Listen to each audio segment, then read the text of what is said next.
खरं आहे, माझ्या मतदारसंघामधला कार्यक्रम आहे।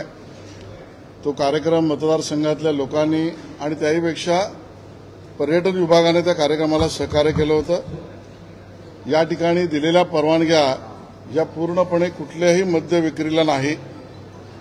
त्यावर जर कोणी मद्य विक्री केली असेल तर त्याच्यावर चौकशीचे आदेश मीच दिले, माननीय मुख्यमंत्र्यांनी दिले। यावर चौकशी आणि दिलेल्या परवानगीचा दुरुपयोग करणाऱ्यांवर कारवाई शक्य असेल नाही तर गरज असेल नाही तर करावीच अशी फौजदारी कारवाई असे संदेश सुद्धा दिलेत। आणि त्यामुळे याच्यापेक्षा जास्त या प्रकरणामध्ये काही शोधण्यासारखं विरोधी पक्षाला नाही। त्यावर चौकशी होईल, कारवाई होईल, फौजदारी होईल। दिलेल्या परवानग्या कशा दिल्या, कोणी दिल्या, त्याच्या मागच्या अटी शर्ती काय होत्या, त्या भंग केल्या होत्या का, या सगळ्याची चौकशी केली जाईल। आणि विरोधकांनी आणि तक्रारदारांनी मांडलेली भूमिका योग्य आहे।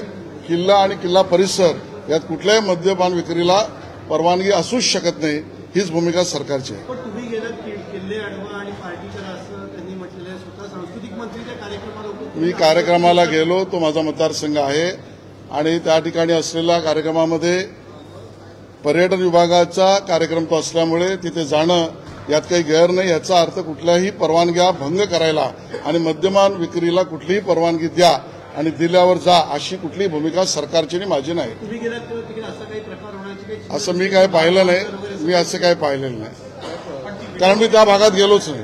अशी जी व्हिडिओ बघितली तर त्या व्हिडिओमध्ये समोरचे लोक दिसतात, त्यांचा एक वेगळाच स्वभाव दिसतो आहे व्हिडिओ करणाऱ्यांचा की आमच्याकडे परवानगी आहे सगळं।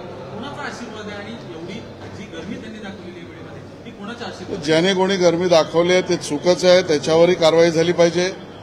आणि ज्या पद्धतीने परवानग्यांचा दुरुपयोग केला आहे त्याच्यावर कारवाईचे संदेश आणि निर्देश त्या ठिकाणी दिलेले आहेत। या सगळ्या विषयात गंभीर चौकशी होईल। तक्रारदारांच्या भूमिकेवर डायरेक्ट कारवाईचे आदेश आपण दिलेले आहेत। त्याच्यातले अधिकारी सुद्धा दोषी आहेत का? असा ऐतिहासिक वारसा असतो, याच्यावर परवानगी दिली जाते आणि दिली गेली नसेल तर अशा पद्धतीने कसं केलं गेलं? बघा, सगळ्या गोष्टी चौकशी देतील।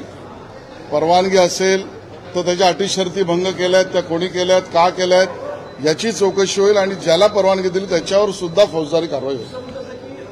महायुती अंतर्गत जे पक्षप्रवेश होतात, विशेषतः एकनाथ शिंदे यांच्या शिवसेनेतून भाजपाचे पक्षप्रवेश होत आहेत, त्यामुळे एकनाथ शिंदे यांच्या शिवसेनेतल्या मंत्र्यांमध्ये नाराजी आहे, नेत्यांमध्ये नाराजी आहे। आपापसात का खिंडार पाडतात त्याचा प्रश्न? मला वाटतं दोन्ही नेते शिंदेसाहेब, देवेंद्रजी किंवा महायुतीतले नेते आपापसात चर्चा नक्की करतायत। या पद्धतीने एकमेकाच्या विरोधात लढण्याचा विषयच येत नाही आणि त्यामुळे एकमेकाबरोबर महायुतीत लढण्याच्या बाबतीतला निर्णय आमचा झाला आहे।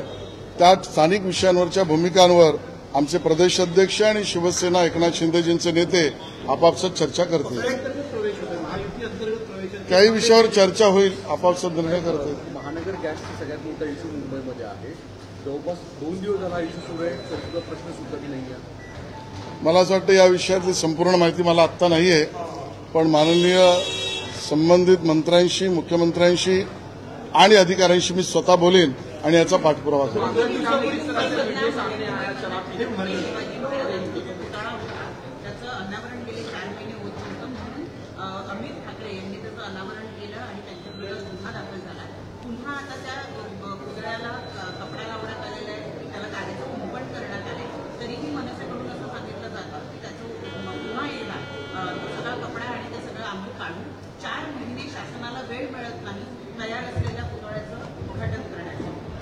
मला वाटतं या संबंधातली संपूर्ण माहिती संबंधित मंत्रालय देईल, पण छत्रपती शिवाजी महाराजांचा पुतळा आणि त्याबद्दलचं पूर्ण काम झाल्यानंतर उद्घाटन हे तातडीनेच झालं पाहिजे आमची भूमिका आहे।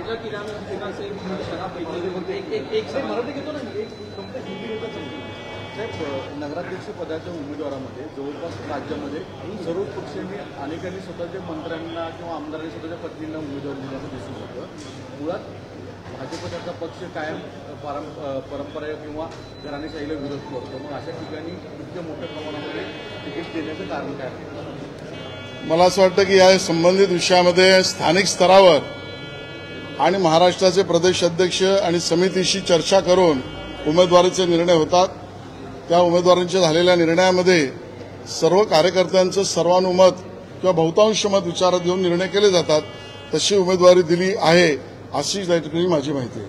सर, बांद्रा किला का जो जिस तरह से वीडियो आया सामने शराब पीते हुए, परमिशन दी गई कि क्या है? बांद्रा किला या उसके परिसर में जो घटना घटी है वो दुर्भाग्यपूर्ण, गलत और असमर्थनीय है। उस पर इंक्वायरी का आदेश माननीय मुख्यमंत्री जी ने दिया। मैंने स्वयं इसके ऊपर इंक्वायरी करने के आदेश भी जारी किए हैं। वो कार्यक्रम स्थानिक बांद्रा के कुछ लोगों ने और पर्यटन विभाग ने उसको सम्मति दी थी। उस कार्यक्रम का निमंत्रण मुझे था। मैं भी उस कार्यक्रम के संगीत कार्यक्रम में जाके आया। जब मैं वहां गया तो इस प्रकार का कोई चित्र मुझे नहीं दिखाई पड़ा, लेकिन जो कंप्लेनेंट ने कही है वो बात सही मानकर उसके ऊपर हमने इंक्वायरी की है। इंक्वायरी की मांग करने का आदेश भी दिया है। इस इंक्वायरी में परमिशन दी थी क्या, परमिशन मद्य बिक्री को दी थी क्या, वो दी थी तो उसका वायोलेशन हुआ है क्या, और आयोजक के ऊपर क्रिमिनल ऑफेंस भी बनता है तो करना चाहिए। इस प्रकार के आदेश हमने दिए हैं।